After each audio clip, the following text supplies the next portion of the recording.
to practical level, how does one do this? How does one do this is this, that inwardly, if I say to you that from the center of your chest, you're connected to the entire cosmic energy, from the center of your chest. So normally in spiritual people say center of the eye, or they say top of the head, or they'll talk about the chakras. Sternum. So they'll talk about chakras, right? So I'm saying from the center of your chest, right? Let's suppose as an experiment, right? So because we're calling it as a scientific technology, and let's say call it an experiment, right? Let's suppose you start repeating Om, right? Now Om is is normally called just as a spiritual, or a religious way of looking at it. But I'm saying Om is deeply connected to your life, very deeply connected. I'll give you symbolisms of that further. You'll be loved by a lot of people for saying that. No, it's not the love. I'll show you the symbolism which has never been spoken about Om.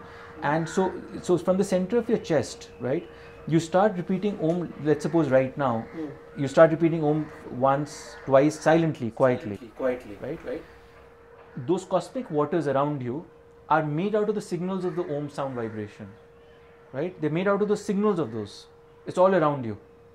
So what I'm here making a claim is this, that Om is beyond space and time, beyond the Big Bang of science, and that Om is within you. The resonance and the vibration. Yes. So the connecting wire from the main central server of the universe, that spider center of the universe, and you as the wire, as an outlet wire, right? So if you go to a garden and you open the main pipe and you open several pipes through it of water, right? The central form of the universe, the center of the universe is Om vibration, which is partially right now coming through this glass box through you, partially that energy is entering into you.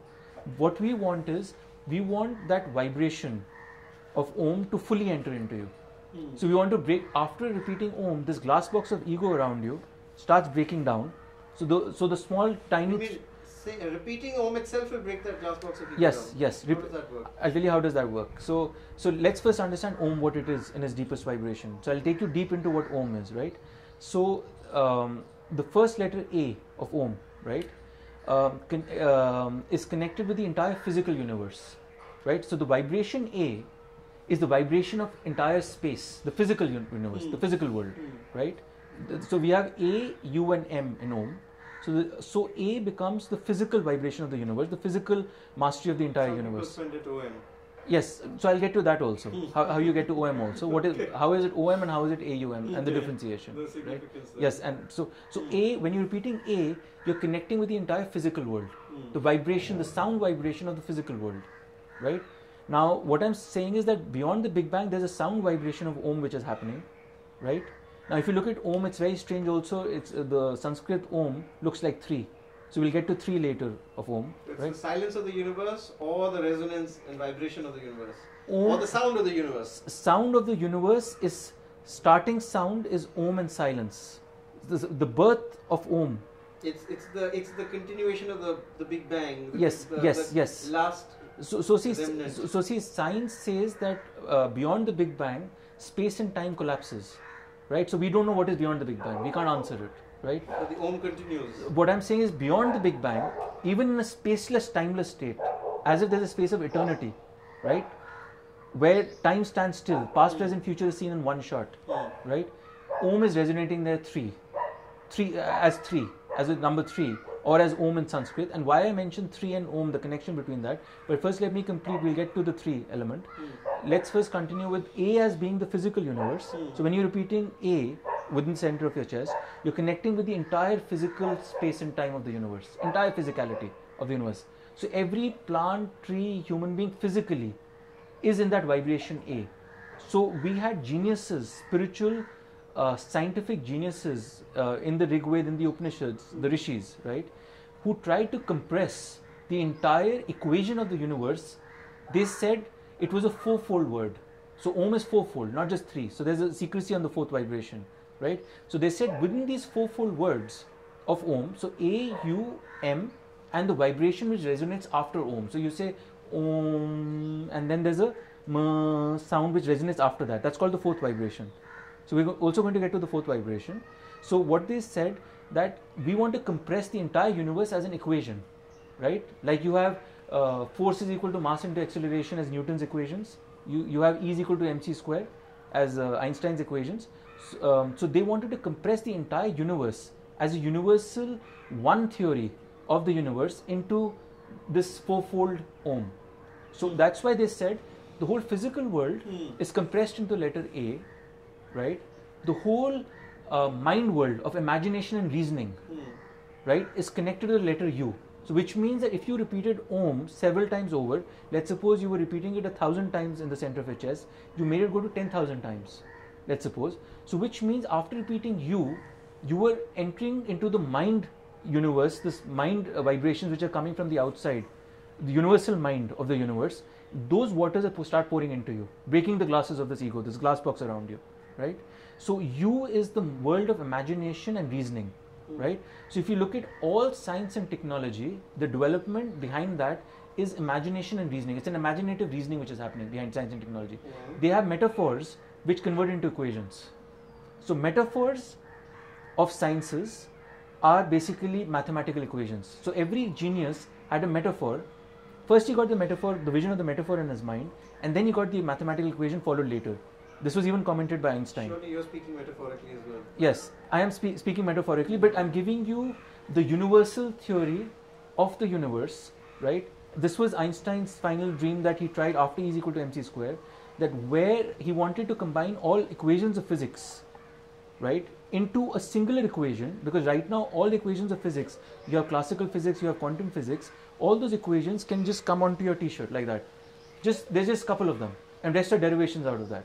So all those equations, is just a couple of these equations which you can put it on your t-shirt down there like that much. That's summarized, right? So these rishis did a better job in a certain sense than even the scientists or the geniuses. They said Om was the primal equation of space and time. Time was originating from Om, space was originating from Om. The past, present, future is controlled by Om, right? Okay. So I'm also going to go to that. That will be connected to the number 3, right? So there was a famous genius scientist called Nikola Tesla. He said, and he had over 800 patents in his name. We're going to have cars here in India named for him. Yes, we have cars, soon electronic cars coming to India out of that. So Tesla is taken from his name, right? So the man who's Only giving him credit. yes, Elon Musk is calling it Tesla because Giving credit to a genius, Who didn't get it in his time. Yes, he didn't get it in his time. So he had 800 patents in his name. He's the guy who gave us the the AC current which comes in a house today. He gave it 100 years back, more than 100 years back. Taking it away from the Americans. Yes. So he was a genius, right? Now he had this sense within him of connecting to these things. So what he mentioned was this, that if you want to know the final theory of the universe, if you would look up into the internet, he would say the secrecy lies between 3, 6 and 9. Right? That's what he said, is it? He said this, the secret of the universe lies in 3, 6 and 9. Now I mentioned before that 3 pretty much looks like Om, right? And nobody's explained this in the world before. That, what do you mean that, so if you write in Sanskrit Om like that, straight line in Hindi, and with the bindu on top and the Chandra bindu like that, right? So that's the resonance. That's the resonance, the 3. So what I'm going to get to, that 3, there are 3 things behind the Big Bang, right? AUM and the 4th vibration, right? Which is behind the Big Bang, which is filling up the universe with its intelligence, with its energy, with its bliss, with its peace together. So we have 4 things which you're speaking about, which is coming into these wires. You can't translate that into English. The Anki Matra, the nasal ang, is not translatable into English. Yes, it's not translatable, right? So there is a secrecy to it. Why that 4th vibration comes in, and where it comes in, right? So we are saying A is the physical world, U is the world of mind and imagination, right? So if a person has got weak intelligence, on repeating of Om, on the repetition of Om itself, right? You can become smart. Yes, so it's a valid test to do a scientific experiment on it, right? That so that person tells you, so you measure a person's IQ, let's suppose, right, today, and you tell him, okay, you have an exercise to repeat Om. You make a group of 20 people as a scientific experiment. You repeated Om, let's suppose 1,000 times each day, and at the end of a month you come back and measure the IQ difference or the intelligence difference, because even IQ is not intelligence. Does the person behave in a more reasonable and a more smarter fashion, right? You'll be very popular in government circles for saying that. Right. No. So what I'm saying is that because you, the vibration of you, is the symbol of the universal mind, the universal mind. So instead of 10 ideas now, you'll have thousands of ideas coming into you in the right harmony, right, in the right processing. Like maybe it just makes you more receptive. More receptive and open. So because you're breaking this glass of ego with when you're repeating Om from the center of your chest. Repetitiveness. It's like doing lines in school. Right. But I'm saying because you're repeating the vibration of the universe as a whole, is the equation of the universe, right? So A, the physical universe, U, the universe or the whole vibration of the universe, of the mind, reasoning and imagination, and imagination and reason is everything today. That's what creates uniformity and singularity of doing one thing at a time repeatedly. Right. Is like doing lines in school. When you've done something wrong, why do you do lines in school? Is to correct your correct. But if let's suppose from the center of the chest you were to repeat wall, then the wall won't get you that energy. It won't break those walls down of ego. But if you were to do Om, you see, because it's an equation which is behind the Big Bang, and it's the origination point, or beyond the origination point of the universe. Om is the vibration which is entering into the plants and trees and the animals and the galaxies and the plants and controlling and dominating it. I am saying Om is the CEO of the universe. When everything's over, that's what will remain. Yes. So, and everything which is creating and running time right now is also Om. So I'm going to also show a process where I'll show you logically and symbolically how Om is controlling time. That will be when we'll be getting to 3.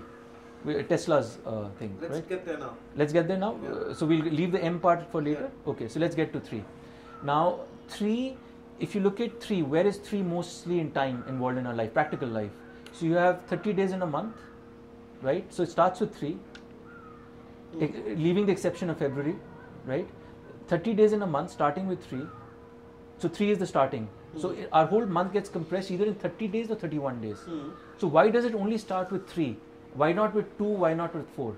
Right? So symbolically, if you look at, I say a month has passed by in my life, month has passed by in your life, right?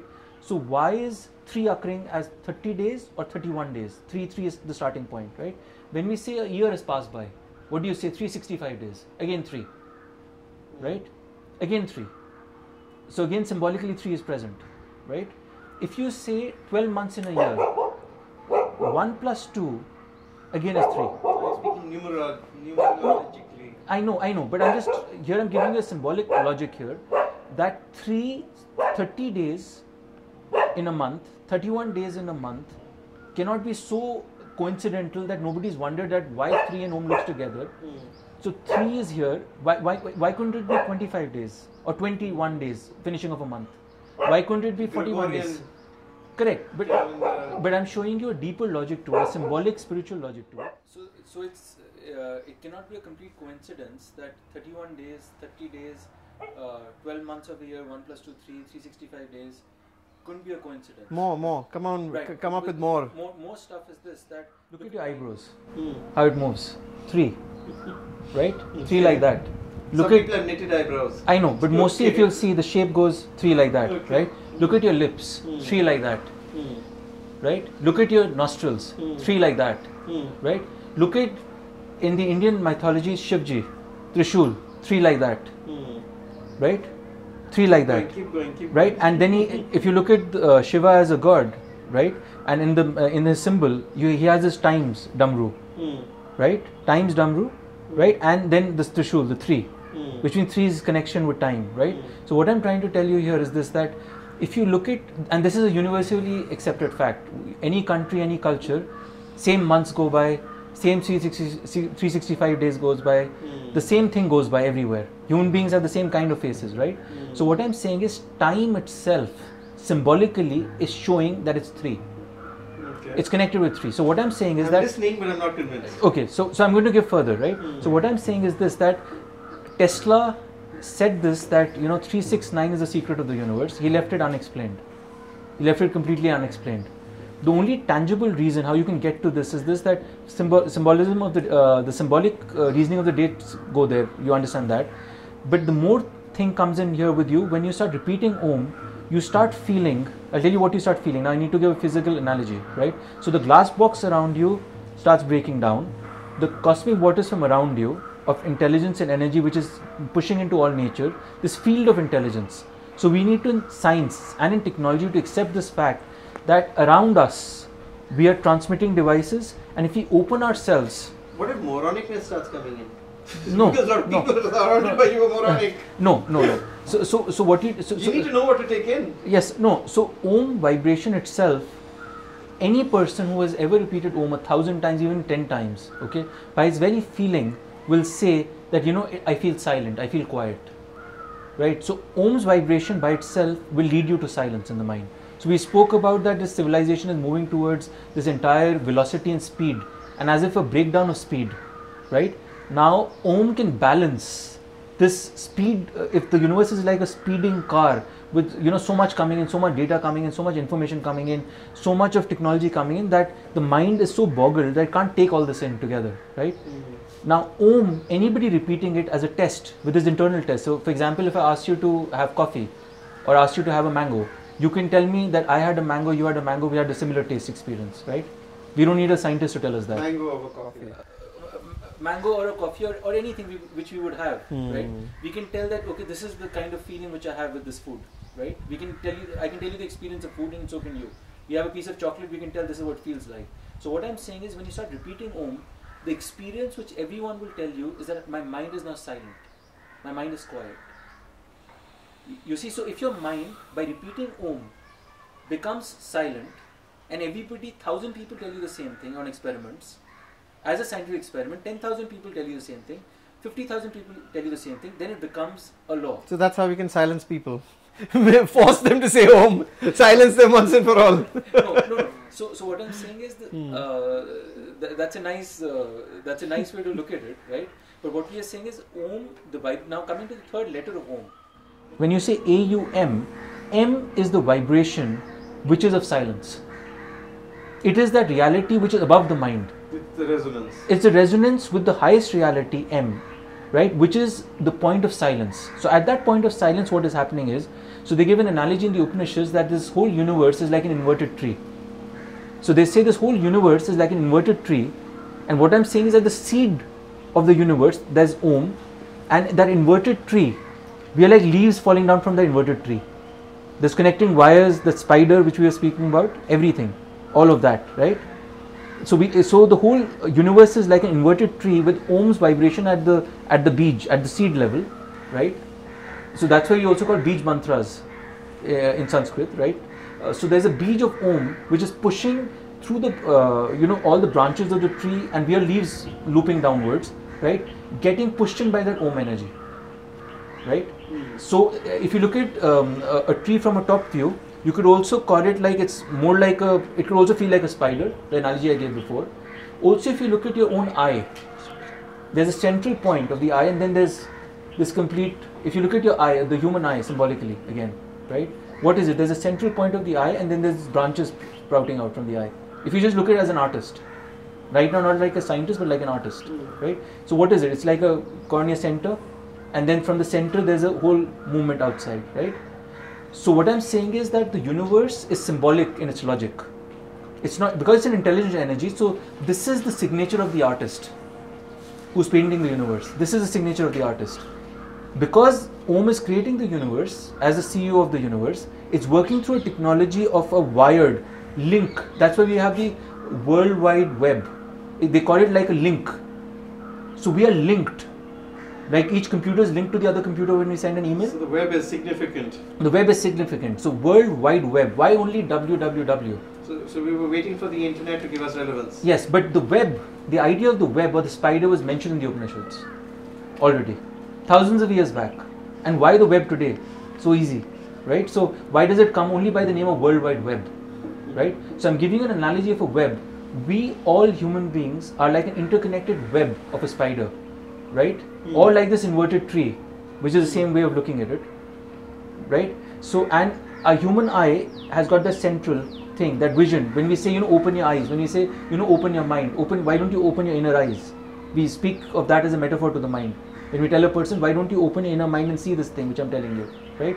But your physical eyes themselves, right, are symbolically shaped in a way of the center and the branches sprouting out, right? So what I'm saying is that the signature of the artist is hidden.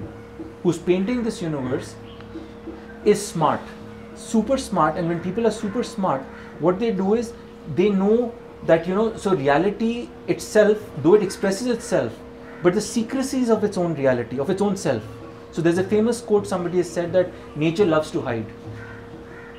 Right, so I'm not remembering whose it is, but there's a famous quote that nature loves to hide, right? So which means that this mother nature we call, right, loves to hide because she doesn't want to give out all her laws so easily. So scientists have to struggle all their lives. We struggle for one equation for 300 years. Newton comes in, and then after it takes 200, 300, 400 years for other geniuses to Maxwell to come in to give us electromagnetic equations. It comes in Einstein to come in. There's Richard Feynman who comes in. It takes hundreds of years to give us solid equations which runs our science and technology today, the whole world around us, cars, rockets, everything. It takes a long time, right? So nature by its very nature is secretive. So which means God's primal nature is secrecy. So but for a person smart enough, he will receptive enough will understand when I mentioned that why 333 is happening in all the months. You use the word God.